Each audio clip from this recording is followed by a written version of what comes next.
Tiri tamudzeni mukadzi. Ndakaona foni yake. Ndakaona mune 22 kwaanogara mudanana nawo. Makaona ichi? 22 vari kundanana nawo. Pafoni?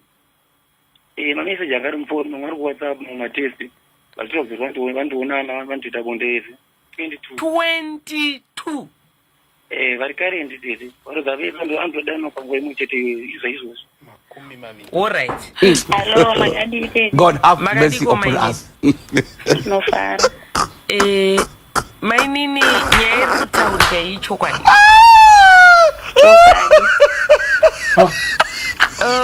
All right, mainini. Mune zvikomba 22. Ya ndozvanda ndinazvo.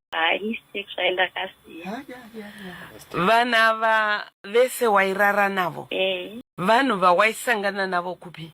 Kwandaishanda ndo kwandaivaona. Kubasa. Wairara navo kupi? Chiri kumba kwavo kana kuti chiri kusamwe kwatitangoenda. Kupi kumaloji? 22. Hai mistake yakatongoita. Saka 22 waitovaziva vese, wangosinga vakanganwe. Waitovaziva vese. Vamwe ndiyasvika pakuti vakangama. Vamwe waivakanganwa. And waiva nepotential yokuwedzera from 22 saka zvisina kubatwa waitoendera mberi. Waitozadza bhazi. 22 vatakaziva ndovandakaziva. Pane vamwe vakatotanga kutofona ndamutorera foni yake. Vakatowanda vasipo pa 22 vakatokotomufonera. Ndakadaira vaikata. Vakatowanda kudarika ipapo. Ndosaka ndiri kuti ane potential yokutozadza bhazi kawo. Right, baba munini zvakaitika rini izvo? Mai manje aiwa ama manje zvari last week here marimwe zuro here rini makazvibata rini? 2 weeks dzatokwana ndakabva ndamutsisa basa racho 2 weeks dzakwana mai. Aita basa rei? Aita basa kubika pakantini. Saka vanhu Alright. My clients, customers. Alright. Saka makabva mamumisa basa. Ndakabva ndamutsisa ndamurowa pakatokwara akatosuka ruoko ndamurowa ruoko rake kacho.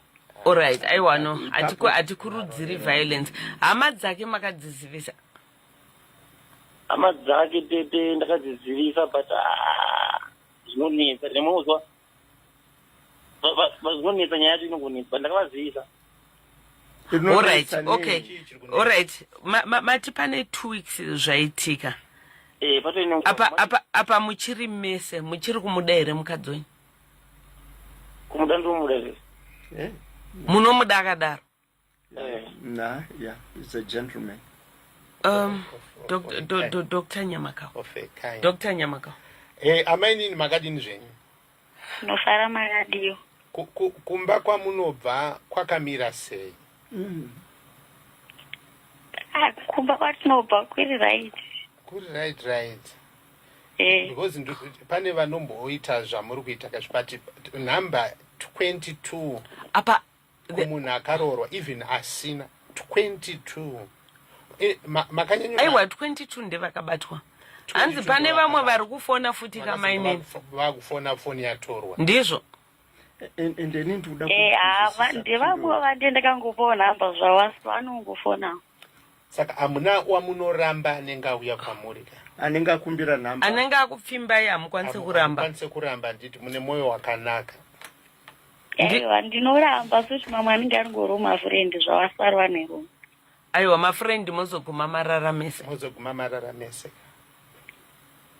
Kana vamwe ndasingarari nawo zvavanga ari ngoro mafrendi asi kuti pavangozofonawo vakazongodairwawo nemunhu rume vanongozotaurawo zvitiririzo.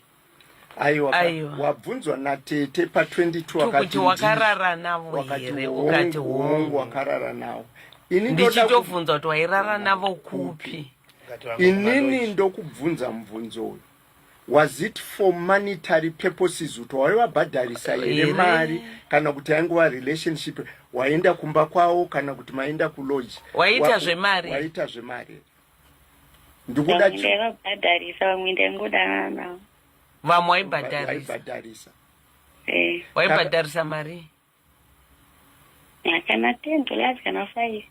mari yacho uchizoshandisa kumba. Takatarisa pa 22 apa. Waungati wewe wawakadanana nawo usina kubhadharisa ndevapi ende wakabhadharisa ndevapi? Unga come up with a number.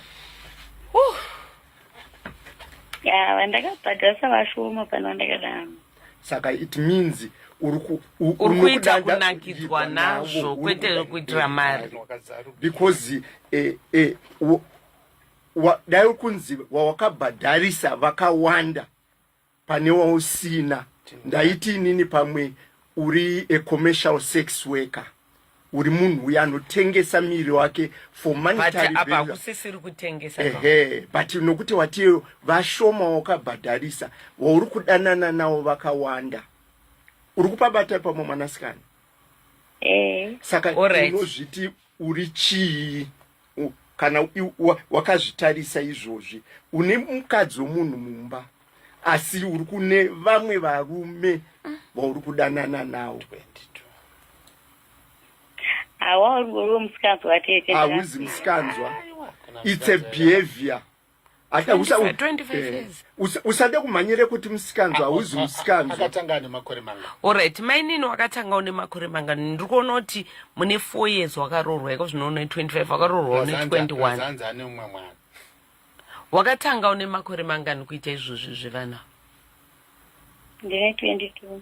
Ndopo wakatanga. Wapa murume. Alright, okay. Waizviitirei, right? Azvinozvengu ndinakidza. Waita kunakidzwa nazo. Alright, kokumba zvazviri kunyatsoita. Zvaitoita. Kutodarika sawa pandendi. Saka waizoenda kunze? Bero chicha gweti kateri.